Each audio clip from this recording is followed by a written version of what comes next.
안녕하세요. 인사드리기 시작하겠습니다. 수백국어팀에서 국어 가르치고 있는 시대인의 국어 담당 임지연입니다. 반갑습니다. 네, 국어에 대한 얘기를 많이 들으실 거라고 알고 있습니다. 제가 예비고1 어떻게 국어를 시작해야 하고 제가 어떤 준비를 하고 아이들을 가르치고 있는지, 그리고 제가 고1부터 고3까지 수업을 다 하고 있거든요. 근데 제가 항상 말씀드리지만 가장 중요한 시기는 예비고1입니다. 지금 이 시기를 어떻게 보내는지에 따라서 앞으로 3년의 국어가 많이 달라질 수 있습니다. 그래서 이 시기가 매우 중요하고 왜 중요한지를 말씀드리면서 시작하도록 하겠습니다. 국어 1등급을 받으려면 이런 이야기 많이 들으셨죠? 요새 티처스라고 하는 굉장히 유명한 프로그램이 있는데요. 이 장영란이라고 하시는 여기 목동맘이시잖아요. 그죠? 네. 국어 1등급 받으려면 집을 팔아도 어렵다라는 얘기가 있습니다. 혹은 다시 태어나야 한다라는 얘기도 있어요. 그만큼 국어 1등급 받기가 어렵다는 뜻일 텐데요. 제가 지금 여기 숫자 2개를 띄워줬습니다. 이 숫자가 무엇을 의미할까요? 하나는 64, 하나는 612입니다. 사실 정답은 제가 드린 프린트 안에 있긴 있는데 제 프린트 안에 있는데요. 뭐라고 했냐면 64는요. 2024학년도 수능의 국어 만점자 수입니다. 전국에 64명만 100점을 받았어요. 612는 2024학년도 수학의 수학 만점자입니다. 612명이 수학 100점을 받았습니다. 국어는 우리말이잖아요. 근데 우리말인데 전국에 60명만 100점을 받고요. 수학은 그냥 외계어잖아요. 저한텐 그런데. 물론 안 그러신 분도 많겠지만 저한테는 수학은 외계어거든요. 그냥 조사밖에 못 읽어요. 거기는 식도 못 읽겠고 다 못 읽겠어요. 그런데 수학 만점자는 국어의 10배입니다. 2024학년도 수능은 국어가 가장 어려웠다고, 불수능이었다고 말했던 그런 해였습니다. 64명, 좀 많이 적긴 했었죠. 자, 그 다음에 올해입니다. 올해는 국어 만점자가 1055명이었고요. 그리고 수학 만점자는 1522명이었습니다. 어쨌든 국어가 조금 쉬워졌다고 얘기가 했음에도 불구하고 국어 만점자 수는 모든 과목을 통틀어서 항상 가장 적습니다. 국영수 중에서 가장 적어요. 자, 그러면 대체 왜 수능 국어에서 국어 만점자는 적은 걸까요? 단도직입적으로 딱 말씀드리면 국어 공부를 하지 않기 때문입니다. 자, 그러면 국어 공부는 왜 안 할까요? 제가 3가지 이유를 들어서 말씀드리겠습니다. 첫 번째는 이미 다 알고 있다고 착각을 하고 있습니다. 학생들은 제가 만약에 지금 이 자리에 작년도 수능 시험지와 수능에 국어, 영어, 수학 시험지를 여기다 깔아놓고, 자, 어머님, 아버님들, 그리고 이 자리에 오시는 학생들, 이 3과목 중에서 한 과목을 선택해서 풀 수 있어요. 원하는 거 가져가세요라고 하면 학생들 중에는 영어, 수학 자신 있으면 영어, 수학 가져갈 거예요. 그쵸? 그런데 학부모님들 중에서는 대부분 국어를 가져가실 겁니다. 아니신 분, 선생님 저는 영어를 가져가거나 전공자는 좀 다를 수 있어요. 근데 약간 좀 이렇게 공부를 국어, 영어 전공을 안 하셨던, 그러니까 영어나 수학을 전공 안 하셨던 분들이면 당연히 국어를 선택할 거예요. 왜죠? 읽을 수 있으니까요. 근데 모두 다 그렇게 생각합니다. 읽을 수 있다는 걸 알고 있다고 착각하는 거예요. 그래서 읽을 줄 아는 것과 알고 있는 것은 사실 다른 것인데 읽을 줄 안다는 걸 안다고 착각하니까 공부의 필요성을 못 느낀 것이고 이미 다 알고 있다 생각하는 거예요.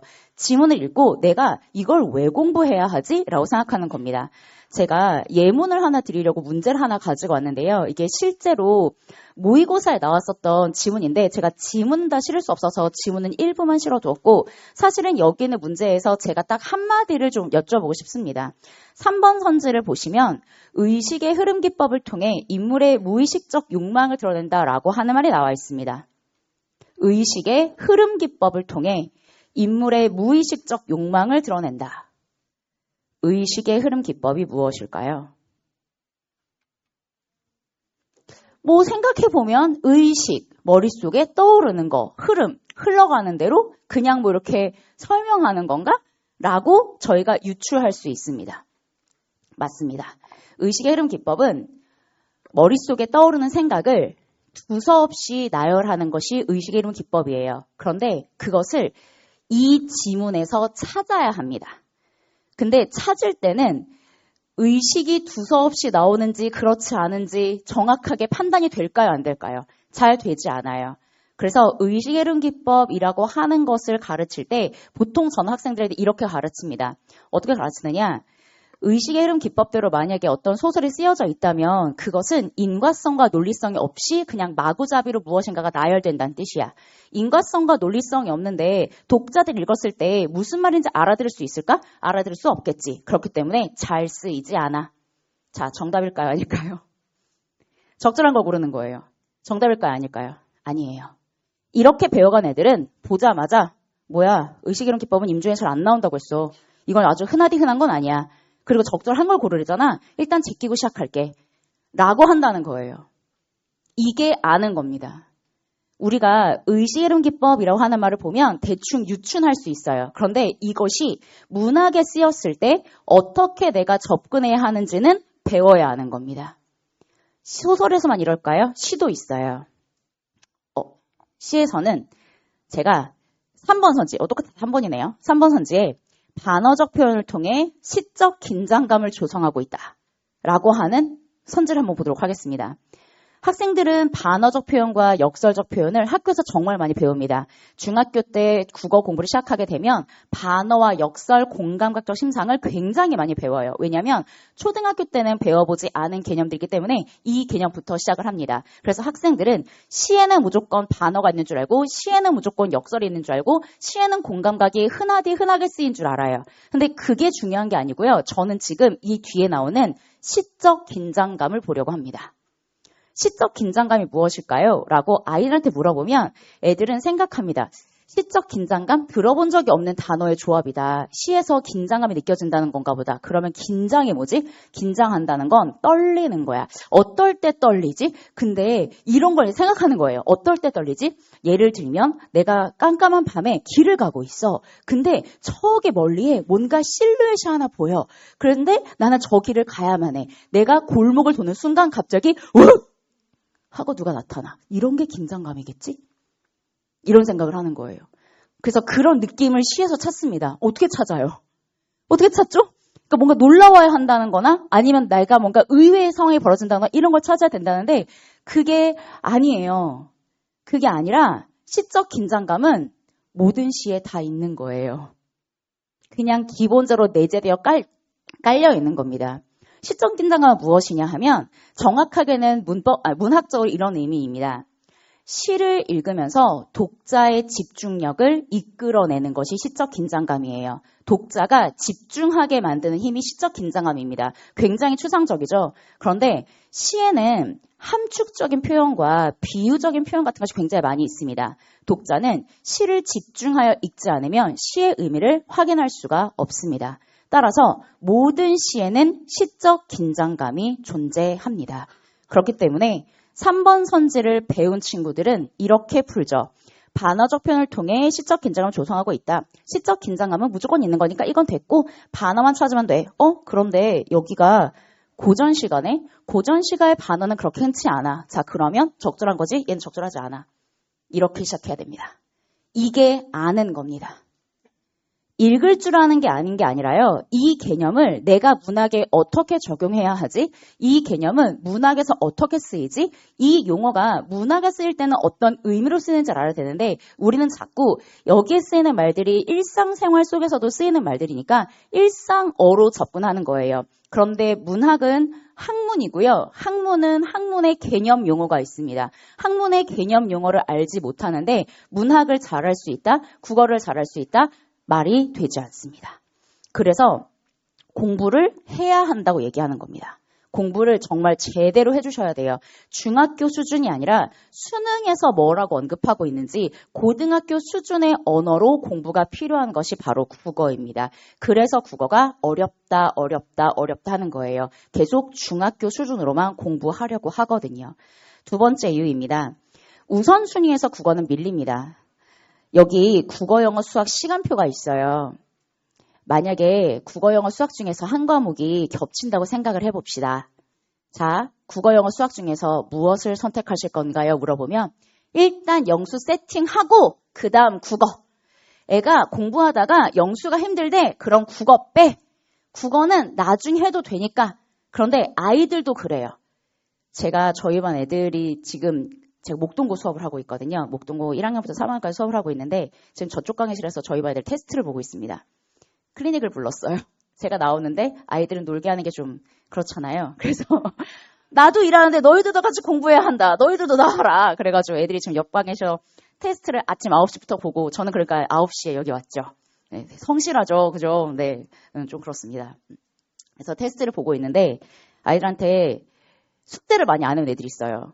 숙제 왜 안 했니? 선생님 있잖아요. 수학을 하다 보니까 국어를 못하겠고요. 영어 하다 보니까 국어를 못하겠고요. 계속 다른 과목 핑계를 대요. 그래서 제가 물어봤어요. 그럼 너 수학학원 가서 내 핑계 대니? 구 선생님이 너무 이거를 많이 불러가지고 선생님 못하겠어 이런 얘기해? 안 그래요. 오늘 저 보강에 안 온 친구들은 저한테 이렇게 얘기했습니다. 선생님 수학이 불러서 못 가겠어요. 이것 봐요. 국어는 계속 밀려요. 우선순위에서. 공부를 해야 하는데 공부 우선순위에 밀리니까 공부를 할 수가 없는 거예요. 그러면서 국어는 몰라도 문제 풀 수 있지. 아까 제가 말씀드렸잖아요. 읽으면 되는 거니까. 그래서 애들이 감으로 문제를 풀거든요. 감으로 자기가 문제를 풀어놓고 언어적 감각이 필요하다 생각하는 거예요.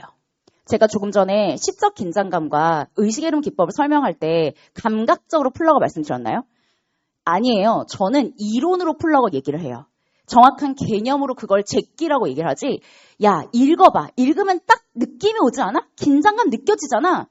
이런 국어 수업은 존재할 수가 없습니다. 이거는 감상하는 거죠.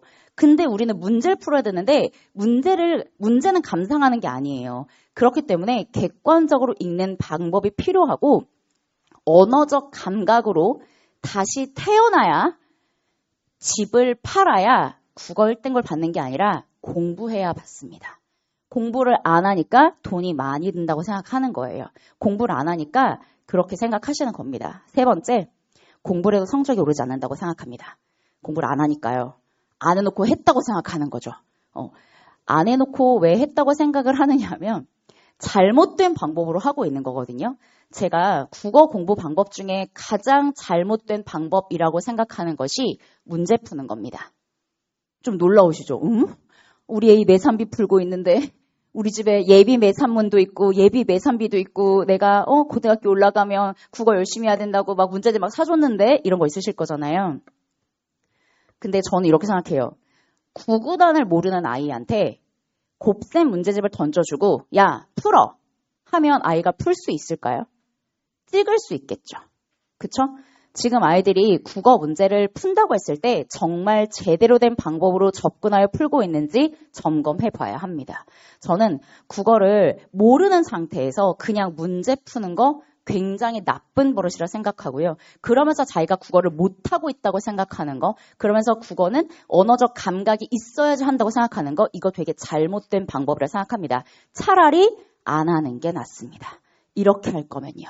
되게 잘못된 방법으로 하고 있다고 생각만 하고 하면 안 된다고 생각해서 오히려 하고 싶은 동력마저 생기지 않는 경우가 굉장히 많이 있습니다. 그래서 제대로 된 방법으로 올바른 방법으로 국어 공부를 해야 합니다. 그러면 왜 지금부터 우리는 시작을 해야 되는 것일까요?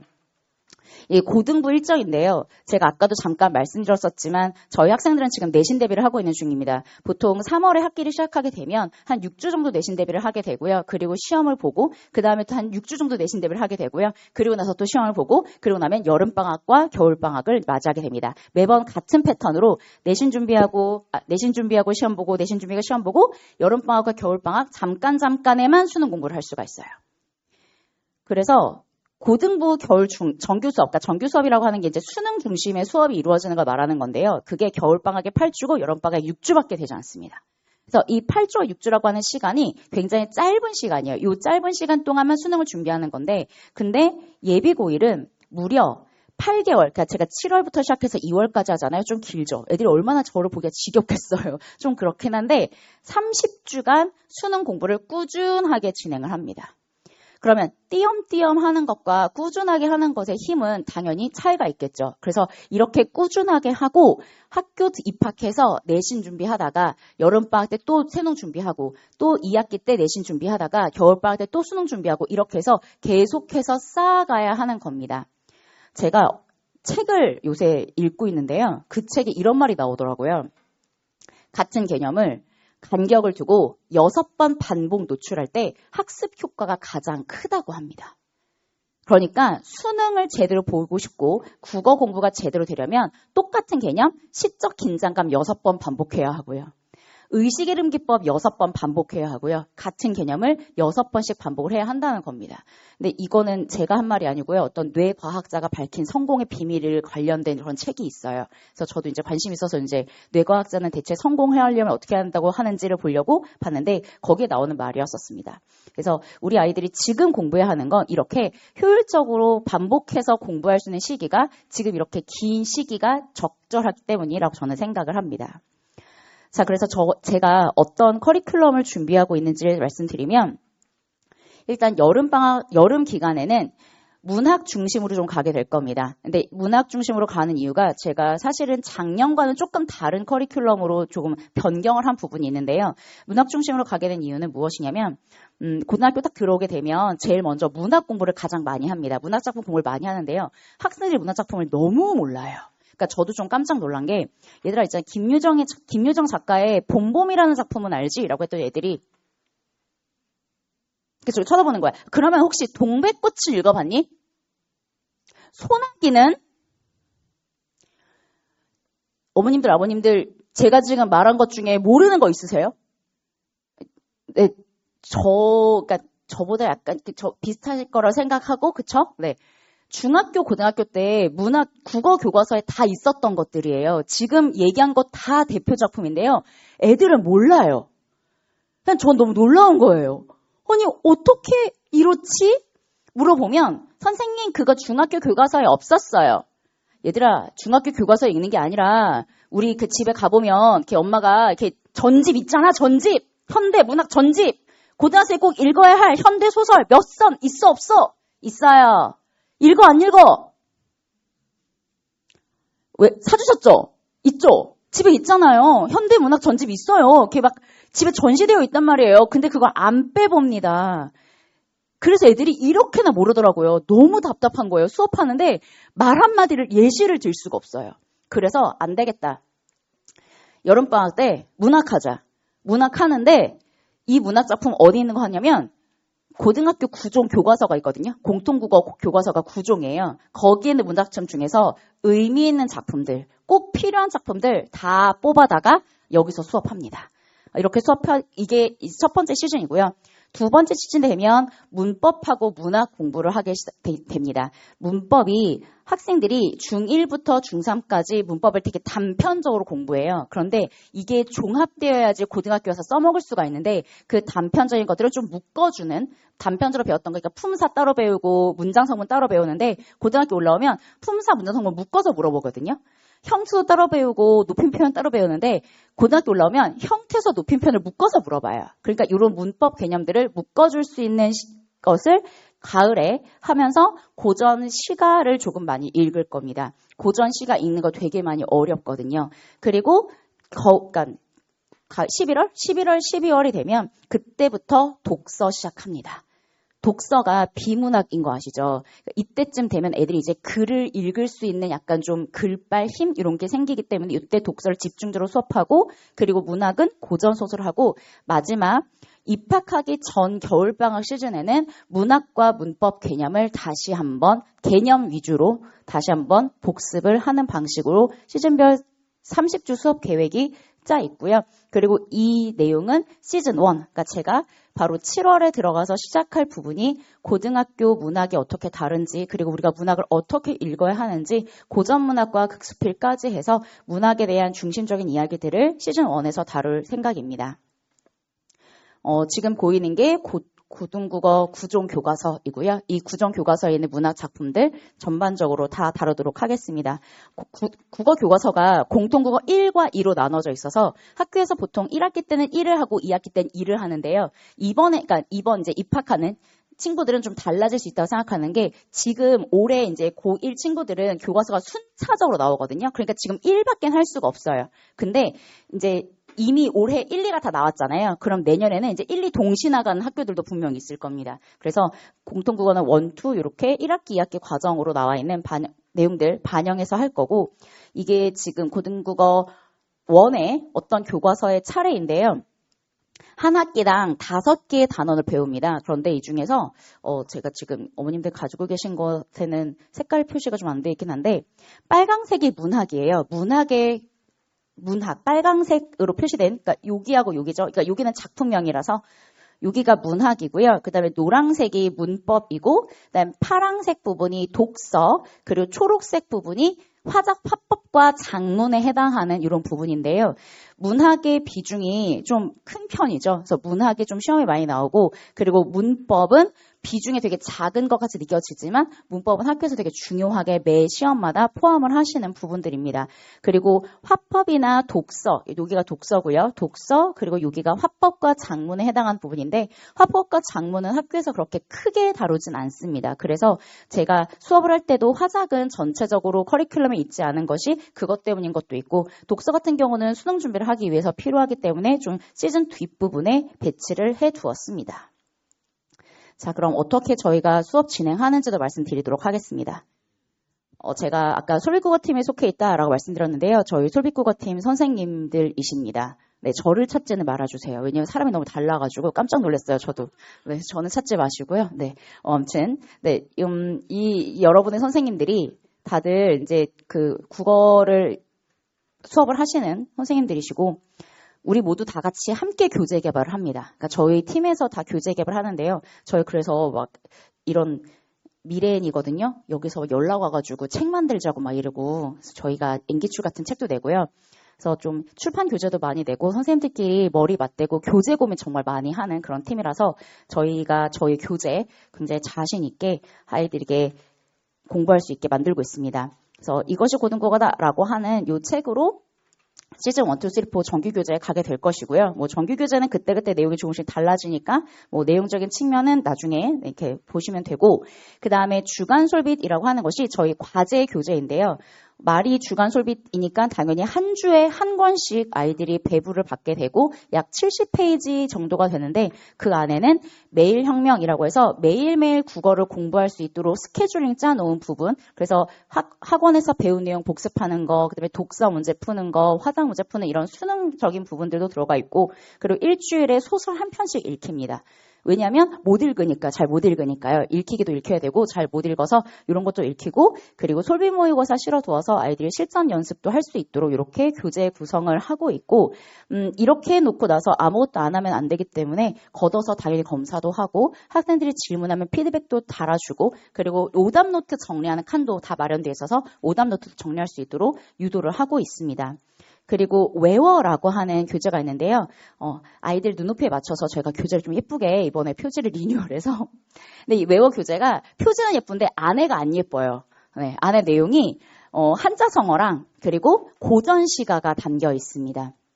외우라는 거죠, 애들한테. 그러니까 한자성어 고전시가 외워라. 근데 이걸 왜 외우라고 하냐면 요새 아이들은 한자에 많이 노출이 안 되어 있잖아요. 그래서 한자성어를 잘 몰라요. 근데 옛날에는 국어시험에 한자성어가 많이 안 나왔거든요. 근데 올해, 그러니까 제가 지금 목동고 수업한다고 말씀드렸잖아요. 올해 목동고에서 한자성어 시험을 내시는 거예요. 그러니까 예고를 당연히 안 하셨죠. 그냥 소설 지문에 밑줄 쭉쭉쭉 이 부분과 관련된 한자성어가 무엇일까요? 근데 거기는 한자성어가 되게 쉬웠거든요. 뭐 예를 들면 결초보은, 뭐 감탄고토 뭐 이런 거예요. 근데 애들이 틀려온 거예요. 저는 약간 이해가 안 됐어요. 그래서 이걸 왜 틀렸니? 혹시 뭐 이렇게 착각했어? 이렇게, 선생님, 결초보은이 뭐예요? 놀랐습니다. 네. 저희가 일상생활 속에서 한자성어를 잘 안 쓰잖아요. 그렇죠? 아이들한테 얘기할 때 막 정말 결초보은 할 상황이지 뭐 이렇게 말씀하시진 않잖아요. 네, 그렇다 보니까 아이들이 한자성어를 정말 몰라요. 제가 어제도 야 그래서 걔가 거기서 미역국을 먹었대잖아. 얘기했더니 그 시험에서 미역국을 먹었대. 애들이 쳐다보는 거예요, 저를. 무슨 뜻일까? 그랬더니 애들이 생일이에요?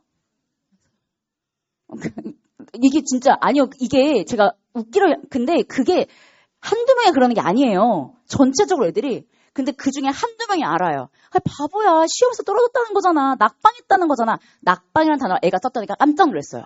너 낙방을 어떻게 알아? 그랬더니 낙방이 시험 떨어지는 거잖아요. 그러니까 그 단어를 네가 어떻게 하냐고. 고전 산문에 많이 나오던데. 맞아. 그러니까 이렇습니다. 그래서 기본적으로 뭔가 어휘를 계속 가르쳐야 되고 기본적인 것들은 챙겨가야 돼요. 근데 그 기본이 시조와 한자성어입니다. 고전문학 하려고 해도 그렇고요. 그리고 그러니까 국어 문제를 풀 때도 그렇고 한자성어를 어느 정도 알아야, 그리고 한자를 좀 알아야 아이들이 국어 공부하는데 많이 편합니다. 그래서 요렇게 저희가 외워를 준비해 놓고 있고요. 근데 외워주고 나서 외우라고 하면 아이들이 안 외우니까 시험을 봐야죠. 네. 그래서 시험 봅니다. 매주 테스트 보고 그 테스트 결과 이렇게 스쿨링이라고 하는 저희 학습 프로그램 쓰고 있거든요. 성적관리 프로그램으로 성적 관리해서 학부모님들과 학생들과 공유를 하고 있고, 매주 영상을 찍어서 아이들이 복습하고 싶다 그러면 복습 영상 제공하고요. 그리고 결석한 학생들도 결석 영상 받아갈 수 있도록 준비하고 있고요. 테스트 결과나 과제가 미흡할 경우에는 여러 가지 방식으로 보완을 하고 있는데, 먼저 테스트 같은 경우에는 테스트 미흡자는 그 자리에 남아서 오답노트를 하고 가게 만듭니다. 그리고 과제 미흡자 중에서 과제가 많이 안 되는 친구들은 무작정 남길 수가 없기 때문에 많이 안 되는 친구들은 보통 이렇게 저한테 카톡으로 과제 보내라고 얘기를 해가지고 과제를 온라인으로 확인하거나, 아니면 제가 학원을 다른 오는 날에 아이를 불러서 그날까지 내고 가라, 아니면 그날 하고 가라, 이런 식으로 해서 그때그때 아이들 과제 미흡자 관리를 하고 있습니다. 앞에 칠판에 써있는 것처럼 제 수업은 7월 20일 일요일에 개강을 하고 아침 9시 30분부터 12시 30분까지입니다. 가혹하다고 생각하실 수 있습니다. 우리 애를 일요일에 아침까지 깨워가지고 학원을 보내야 되나 가혹하다고 생각하실 수 있는데, 공부는 가혹하게 하는 거라고 생각합니다. 가혹하게 30주만 보내주세요. 네. 30주입니다. 네, 가혹하게 해야 합니다. 근데 제 수업 말고 윤관수 선생님이 예비고일 수업을 한 타임 더 개설을 하십니다. 근데 윤관수 선생님은 일요일날 오후 2시부터 5시까지 수업을 하시게 되고요. 수업 내용이 저랑 조금은 달라서, 저는 문학 중심으로 쭉 수업을 하는 거라면 윤관수 선생님께서는 현대시, 그러니까 저는 문학 산문시 다 하는 거잖아요. 근데 윤관수 선생님께서는 현대시 중심으로 조금 하고, 그리고 문법 개념 학습 위주로 수업을 하십니다. 그래서 저희가 수업을 좀 다양하게 만들기 위해서 이렇게 두 가지 저희 팀에서 수업을 준비하고 있고요. 제가 마무리하면서 마지막으로 뭔가를 좀 보여드리고 싶어요. 지금 여기에 목동 지역의 어떤 학교에서 출제되었던 1학기 중간고사 기출문제를 제가 가지고 왔는데요. 그 프린트엔 없거든요. 그래서 여기를 봐주셔야 됩니다. 지문입니다. 지문입니다. 지문이고요. 이제 문제 나왔어요. 보이시나요? 지문이 지금 혹시 몇 페이지였죠? 기억나세요? 네, 3페이지에 이렇게 거의 4페이지 가까이 지문이 나오고 문제 8번부터 이게 14번까지였었습니다. 그러니까 7문제를 풀기 위해서 3페이지짜리 지문을 읽어야 됐었던 거예요. 근데 이렇게 나올 걸 제가 알고 있었어요. 그래서 애들한테 이렇게 얘기했죠. 얘들아 있잖아. 시험에 딱 들어가게 되면 아마 지문만 있는 페이지가 있을 거야. 중학교 때는 없었던 일이지. 지문만 있는 페이지가 있다? 근데 넘겨도 또 지문일 거야. 넘기면 또 지문일 거야. 그러니까 지문이 막 2-3페이지에 걸쳐 있을 거거든? 근데 너희가 시험지 페이지를 정리하지 않으면 내가 어떤 지문 읽으면서 이 문제를 풀었는지 기억이 나지 않아. 그러니까 학교 시험장에 갈 때 스테이플러 가져가서 시험지가 10페이지에서 12페이지가 나올 텐데 페이지 순으로 정리한 다음에 만약에 시험지를 위로 넘겨야 하는 상황이면 여기다 스테이플 찍어. 만약에 시험지를 이렇게 옆으로 넘겨야 하는 상황이면 여기다 스테이플 찍어. 그래서 시험지를 빠르게 책으로 만든 후에 시험을 보기 시작하는 거야. 두 번째, 지문이 이렇게 길게 나올 거야. 그런데 이 지문 중에 교과서에서 배운 지문이 하나가 섞여 있을 거야. 그러면 그 교과서에서 배운 지문을 중심으로 나와 있는 문제를 먼저 풀어. 그리고 나서 다른 지문을 읽어야 할 필요성이 있을 때 그때그때 가서 그 지문을 읽어야 돼. 세 번째, 이렇게 지문이 복잡하게 나와 있는 문제도 있겠지만 교과서에서 배운 단독 지문만 나와 있는 지문도 있을 수 있어. 그러면 시험장에 들어가자마자 너희가 굉장히 떨릴 텐데 가장 먼저 해야 하는 건 일단 스테이플을 찍고 난 다음에 단독 지문을 찾아. 그래서 단독 지문을 가장 먼저 푸는 거야. 그 다음에 복합 지문을 풀어야 돼. 왜냐면 그래야 내 긴장도가 낮아질 수 있거든. 그리고 보통 그 단독 지문은 1페이지는 전혀 없을 거야. 보통 4페이지, 5페이지 뒤쪽에 있을 거야. 왜냐면 1페이지는 앞에 복잡한 지문이 있을 거거든. 문법 문제는 맨 뒤에 있을 거야. 그러니까 문법에 자신 있으면 맨 뒤에 있는 문제부터 풀어. 라고 얘기를 해줘서 애들을 보냈습니다. 그리고 저는 시험지를 걷어요. 시험이 끝나고 나면 중간고사 시험지를 쫙 걷습니다. 스태프 찍은 애 있었을까요? 없었을까요? 네, 스태프 찍은 애가 반 이상입니다. 스태프를 찍혀 있어요. 시험장에 가져간 거예요. 스태프를. 가서 찍고 그리고 이렇게 넘겨서 시험을 본 거죠. 시험지가 흐트러지기 시작하면 애들이 혼란스러워요. 첫 시험이고 정신이 없고 당황스럽거든요. 그래서 이런 걸 알려주는 거예요. 시험 끝나서 나서 학생들이 이런 얘기를 했습니다. 선생님 말이 아니었으면 저 1번부터 풀었을 것 같아요. 근데 1번 문제가 3페이지에 있었거든요. 얘는 8번 문제인데 1번 문제는 3페이지에 있었어요. 그러니까 제가 선생님 말씀 아니었으면 1번부터 풀었을 것 같고 그리고 문제를 다 풀지 못했을 것 같아요. 뒤에 있는 문법이 쉬워서 문법은 다 맞을 수 있었는데 만약 선생님이 문법이 뒤에 있을 거다. 문법부터 풀어라 라고 하는 그 한마디가 아니었으면 저는 그 순서대로 문제를 안 풀었을 것 같아요. 단독 지문 나온 거 딱 한 지문 있었는데 그거 먼저 풀어서 긴장도가 낮았어요 라는 얘기를 애들이 했습니다. 정말 별거 아니에요. 그쵸? 정말 별거 아니지만 이 작은 행동 하나가 성적을 바꾸고 점수를 바꿔놓을 수 있습니다. 저는 국어 공부도 행동 하나의 변화라고 되게 중요하게 생각을 합니다. 그래서 제가 학생들한테 항상 얘기하고 싶은 것도 마음이 무엇을 품고 있고 무엇을 믿고 있든 몸이 그것을 현실로 이루는 것이고 몸이 움직이지 않으면 안 되는 겁니다. 공부는 머리에 넣는 것도 있는 것이지만 내 몸의 행동 패턴을 바꾸는 것도 있습니다. 국어 문제 풀 때 어떻게 풀어야 하는지 어떻게 접근해야 하는지 행동의 변화가 되게 중요합니다. 그 행동의 변화를 제가 학생들과 함께 만들어 가서 성적의 변화도 이끌어 가도록 하겠습니다. 감사합니다.